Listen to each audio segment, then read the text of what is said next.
Namaskaram Padmaja, and namaskaram to all the viewers of NDTV. To your very question, very quickly, yes, it is the right time to decide on this particular matter because it concerns the faith of millions of devotees of Swami Ayyappan, who's revered in India, especially in the south of India. To give the very context, Padmaja, because I'm sure the viewers of NDTV may want to know, in the larger umbrella of Sanatana Dharma, we have believed in a Devata who is called as Shasta.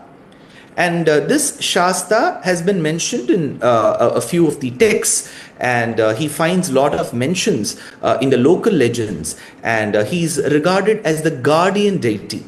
So very many people see him as their very father and mother. That is why he's called Shasta. And Shasta is supposed to have two consorts called Purna and Pushkala. Like Vishnu, who incarnates as Matsya, Kurma, Varaha, and Nrsimha, Shasta's one of the forms is Ayyappan.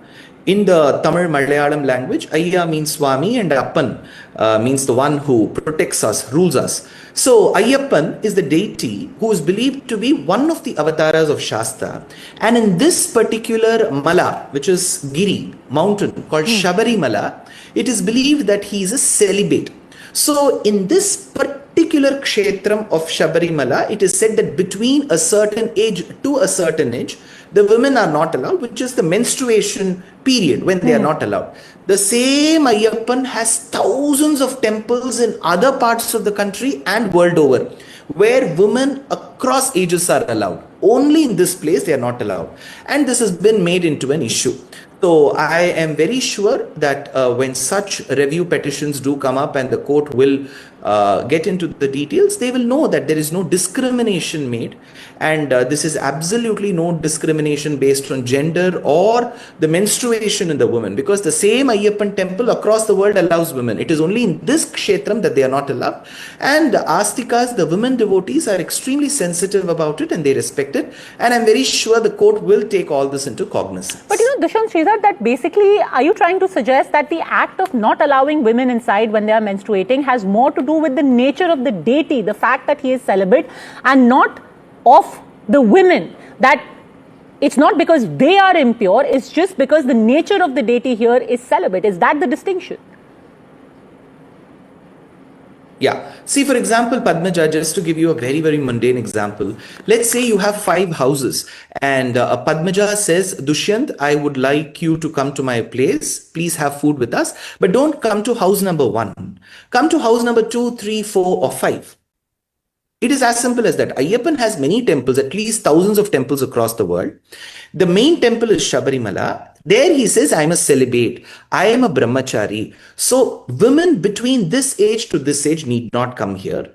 Their consorts or their fathers or brothers can come. Or if they've crossed that menstruation age, they can come. And you can visit me in the other temples across the world. There are a few reasons given to it, because Sabarimala is essentially located in the midst of the thick forests of the Western Ghats. So it was not very easy, and even today it is not very easy because it's a UNESCO protected Western Ghats section. So you don't have very rich road infrastructure. People have to trek for kilometers, and women in a certain menstruation age, they are not allowed because they may face difficulties. So that is one of the reasons given. But the primary reason is the deity has said in the local legend, in the Sthala Purana, that women from this age to this age need not come here. So this is not a blanket rule for the other temples. So, Padmaja, it is the same Kerala where there is a Bhagavati temple of Parvati, where women are only allowed and men are not allowed, because the deity says, for example, whenever we say Ram, we say Sri Ram or Siya Ram. He's associated with Sita. But when you go to the very famous temple of Ayodhya, you see only Rama Murti in the ground floor, Ram Lalla. So it doesn't mean he dislikes Sita in Ayodhya, he will like Sita only in the other places. In that place, he's Ram Lalla, he's a little boy. So he says, in this kshetram, I'm like that. So I think that has to do. And one more thing, Padmaja, I'm sure your viewers will appreciate. It's often said, of course, people who make a case where there is no case. They often say that Hinduism views menstruation and the concept of menstrual blood in a very derogatory way. I'm very sorry to say, in the Vedas, there is a line from the Aitareya Aranyaka, which is in the Vedas, which says, Tadyadetat striyam lohitam agnehes tadrupam tasmat tasmanna anna vibhetseta. Vedam says never show disgust towards the menstrual blood, because that menstrual blood is like fire. The fire that you invoke in the yajna is equal to that menstrual blood. So it's so very important.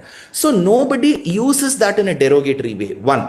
The second thing is, in the Mahabharata, in the Sabha Parva, when Draupadi was pulled to the middle of the court and she was to be humiliated amidst all the kings seated, she was menstruating. Ekavastrat vadonivi rodamana rajasvala.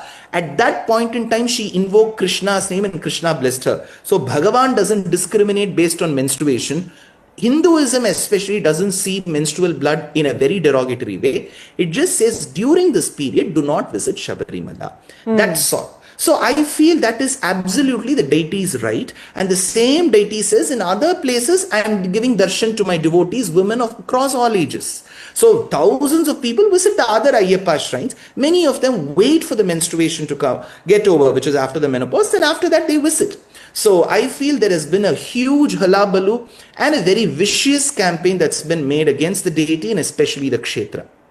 In fact, I'll pick on those two words, and which is what I wanted to ask Vivek Srivastava. Vicious campaign, that this was done in a well thought out manner. You know, today you are saying, yes, Mr. Srivastava, and the government is saying, oh, let's talk to scholars. Oh, no. There were millions of scholars available in 2018 if you wanted to. No scholars. We don't believe in one word of what Mr. Sridhar was talking.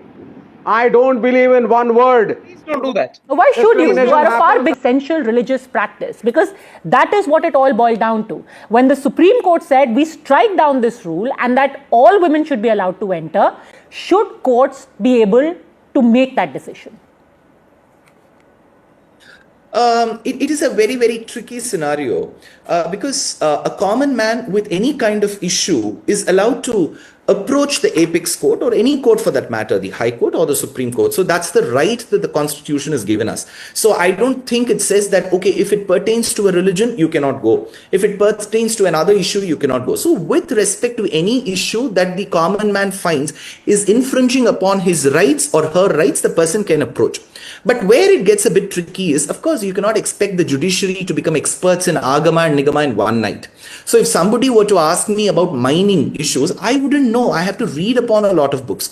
So what I would say is these issues should be examined in a way where it doesn't affect the belief system of the larger community, whichever religion be it. Second, I'm sure the judiciary should seek a lot of help from the experts when such cases relating to faith comes, because across the world, a lot of the wars in the past and even in the recent past were waged based on religion. So it is very extremely important in a diverse country like India. We do not let small issues become into large ones and cause a lot of unrest. So in that scenario, the courts should deploy a larger committee of experts who are experts in that matter. So for example, the current dispensation of the Kerala, which is when the issue came out even in 2016, 17, 18 period, was the LDF government, which is still the current dispensation. It received 2 terms. And the government, the LDF government especially, says that we don't believe in Bhagavan. Even the person who is the minister from the Devaswam, recently in one of the places where the Makara Jyoti was shown in Sabarimala, when lakhs of devotees were taking darshan of the Makara Valak, the light, he turned his head the other way, saying that I don't believe in it, but he's the head of the Devaswam, managing temples.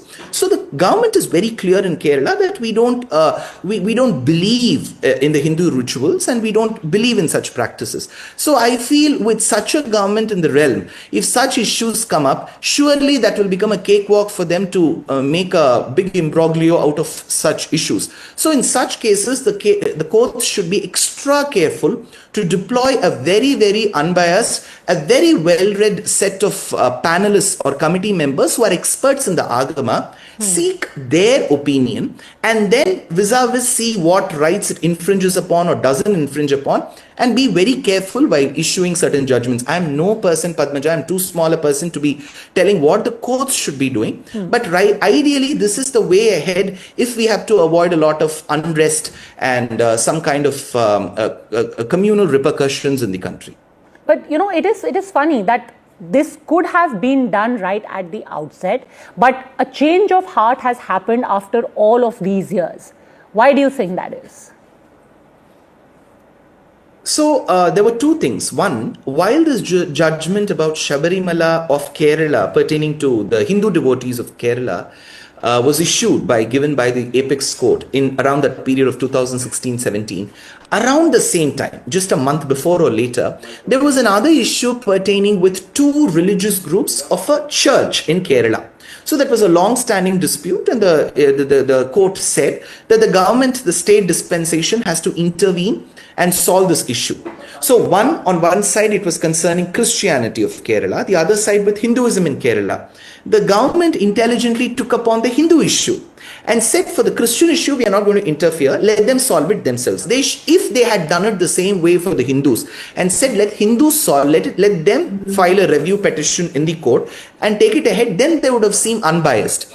But they intelligently said, we will manage the Hindu issue. Christians will manage the Christian issue. They didn't see that there was a storm, a tsunami coming later, where the Hindu devotees of Kerala were extremely upset.